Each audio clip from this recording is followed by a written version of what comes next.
Well, I know, and you had talked about, Lewis's, while you were there, a lot of the materials were provided by the American Stroke Association, which is a part of the American Heart Association, its biggest division, I guess, Right. if there is such a thing, or the two of them are intertwined. So Right. continuously, those dollars are reinvested in both of the groups. Right, the book and all the information on strokes. We had a class on strokes and everything, which trying to explain to lay folks, like sure, us, sure. you know, exactly what happens if it's in one side of the brain or the other side of the brain, and all of it was put out by the American Heart Association. Right. That's tremendous. And it is dollars like tomorrow night's event that enable the Heart Association to put out program materials or educational materials just like that. Right. You have to have dollars raised, and a lot of folks say, well, you know, the dollars aren't reinvested in our community. I don't want to be a part of it. That is not the way to think about it, because clearly the techniques, whether it's a CPR training or heart valves or stents, were created thanks to research dollars in the American Heart Association. Right, and I mean, there's so much that goes into the heart ball that with making with creating the dollars that we need for the, you know, for education and for training and everything. Right. But yeah, everything. It's just a wonderful organization to be a part of. It is. It is. Rita. Very proud of Absolutely. that. Yeah. Absolutely. Well, of course, you know, a lot of folks try to imagine what all goes into making an event like tomorrow night's event. And we're literally 30-some hours away, 35 hours away. It's 7 a.m. now on Friday, and tomorrow at 6 p.m. folks will be rolling in, and a lot of folks arrive right on time. They're not going to let the 6 hours that they can take advantage of disappear, particularly with the tickets are expensive tickets. Folks wonder, how can I pay $175 a ticket? Well, of course, a lot of that, again, is reinvested right back into pamphlets on what is a stroke, how can you rehabilitate from a stroke, or what is heart disease, and open heart surgery, and Well, we people need have those to dollars. be educated, and especially women, because women don't have normal the same type symptoms as a man does with heart attack. A lot of times it could just be a pain in the jaw, a pain in the neck. It's not the same thing. So women really need to be made aware of certain symptoms and things. I believe heart attack is the number one cause of death in women. Absolutely. So one out of every I'm two very women strong will with it. absolutely die from heart disease. Very definitely. And of course, strokes impact a lot of women. And I'm not sure if the symptoms are the same for women as they are for men, but clearly some of the issues. I mean, did you read about that, or had you thought about that? No, I've read about right, that. Sure. Oh, sure. And of course, for yourself, Rita, what was that like back in November of 2000? Was that totally unexpected? Is that anything? It was at the time yes, it was unexpected. I really didn't. I was walking every day, and like for the last couple of weeks when I was walking, I would get like, it felt like I got nervous, and I was like it wasn't hard to breathe. It was just that it felt like something was kind of tightening around my throat, and I kept walking, and then but I had all the symptoms. I woke up one morning, the morning I had the heart attack. They say most heart attacks occur on a Monday. Mine started at 2:30 Monday morning, a.m. Wow. Yeah. But on Sunday I tried to walk, and I couldn't walk even across the street. I had just gotten to the point where, and I had gotten nausea, which is a symptom, and then I overcame everything, and I was fine.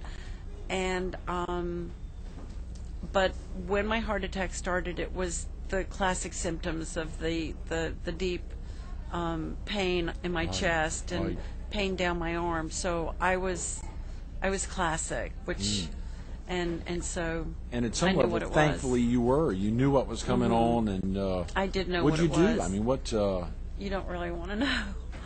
Well, it was at Christmas time, and we were getting ready to do something, so I laid in bed for a few hours, and I got up and I showered, and I went down to the office, and I talked to the people, and I said, I think somebody better take me to the hospital. No. I think I'm having a heart attack. Oh my God! I know. I just think about it now. Don't ever do that. I mean, for all intents and purposes, I mean, I'm so lucky. Yeah, anything could have happened. Yeah, anything could have happened. And I drove myself to the office. But it was Christmas time. We were doing a place, and for the first time, and I wanted to go over everything. To be a part of that, right? But never. Don't do that. Do as they say, not as they do. That's a call 911. Just call get 911. it on your own, Don't even think about driving yourself. Absolutely. Very important. As you know, and of course, it is incredible. Hilda Carter was with us on Wednesday thinking about all the issues, and she's been through a number of instances, and it's amazing to hear her talk about that. You've just got to call 911. You can't wait. Just do it whenever you have those first symptoms. That's what the folks that are answering those calls are expecting. Yes. They really need you to call and want you to call. And they're very well prepared for that. I mean, I walked into the hospital, said I was having chest pains, and that was it. It was from there. It was just everyone treated me wonderfully. Right. And I was here at Grand Strand, who has a wonderful heart.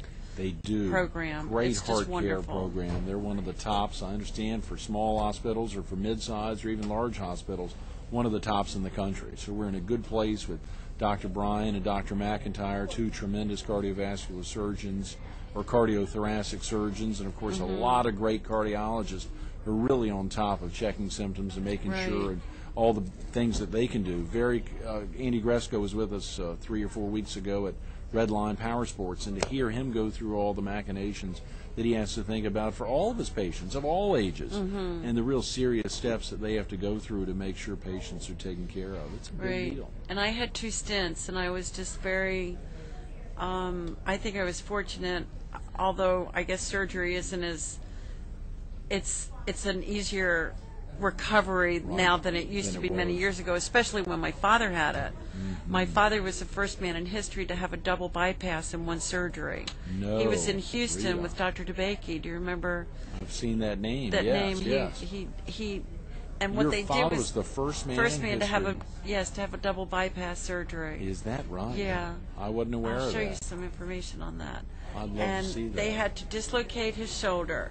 They cut him from here all the way around his back to here, and they opened him up. So they broke his ribs, and that's how they did the surgery. And he was in the hospital for 3 months. Is that right? There in Yes. Houston. Yes. Wow. Well, Houston sounds like it's the place. Ashlyn Clark, young 17-year-old senior at Sox City High School, was with us last Thursday, who went had a congenital heart defect and went to Houston to see a pediatric cardiologist there for her surgery with blue extensions. It's incredible when you think there's locations and, again, research dollars. We just got a couple of minutes, Rita. We're thinking about tomorrow night. Yes. Some of the things that, for folks who haven't attended before, it's possibly too late to get tickets. It may not be. It's still important to go ahead and call the 626-3939 number. They may be able to add some tables up today.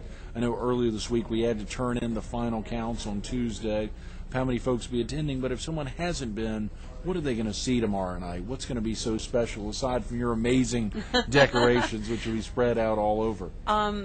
Well, yes, we're going to have some wonderful decorations and everything, but the band is going to be wonderful. Right. The food is going to be awesome.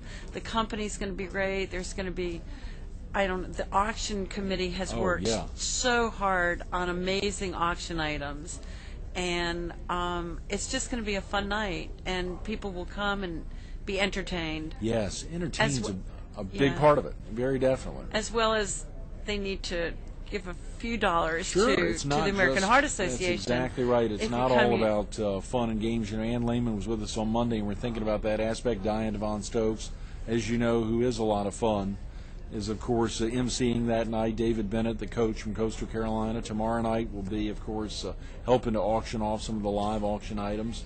But then Ashlyn Clark, the young woman who was with us last Thursday, will be giving a special appeal of why it's important to think not only about folks who are maybe in their 50s and 60s, but also young girls who are 17 or 3-year-olds like Ann Lehman, who found out early on that she was a blue baby. These dollars can come in and have an impact at all ages. At all ages, yeah. It's very important. And we're hoping to raise a lot of money this year. Yes. We have a big goal, and we're really want to get to it. Can you give the viewers a sense real quick, Rita, of your decorations? We got a minute, and of course you've got a tremendous... It's going to be kind of simple this year because my husband was in the hospital so much. Right. So we're doing cubes on the tables with floating flowers and candles. Yeah. It's going to be very elegant, very romantic, and red, of course. Red flowers and red rocks, and then we're going to have some wonderful centerpieces around in the auction room. And at the entrance, we're going to do some nice little decor stuff. We love it. Big decor stuff. Big decor stuff. Yeah. That's exactly right. Well, thank you again, Rita. I know you'll be out here working to make tomorrow night successful, and thanks for everything you do. Absolutely. Thank you. It's Very a pleasure. Definitely. Stay tuned to more Carolina People. Rita Siegal-Levine coming up next. Join the fight against heart disease and stroke as Understanding Corporation presents the 13th Annual Waccamaw Area Heart Ball. It's a sparkling black tie gala that features a reception, live and silent auction, and gourmet dining. Then, dance the night away with entertainment by Jumpstart. It all takes place on Saturday, February 17th in the Kensington Ballroom at Kingston Plantation. Call now to reserve your seat at the 13th Annual Waccamaw Area Heart Ball. What are volunteers doing over the next 34 hours to get ready for the throngs of people, 800, 900, maybe even 1,000 people that will be rolling in here tomorrow night? Embassy Suites, Kingston Plantation. If you don't have a ticket, call the office. There may be an opportunity to still be a part of the event. 626-3939. We're so close. We're so close, and the goal is so large, $400,000. It's volunteers like Rita Siegal-Levine and Hilda Carter and Ann Lehman and all the others all week long. Todd Harms making such an effort to make tomorrow night's event such a big success. Be a part of it. One way or another, be a part of it. Call 626-3939. Let us know you care about the fight against heart disease and stroke.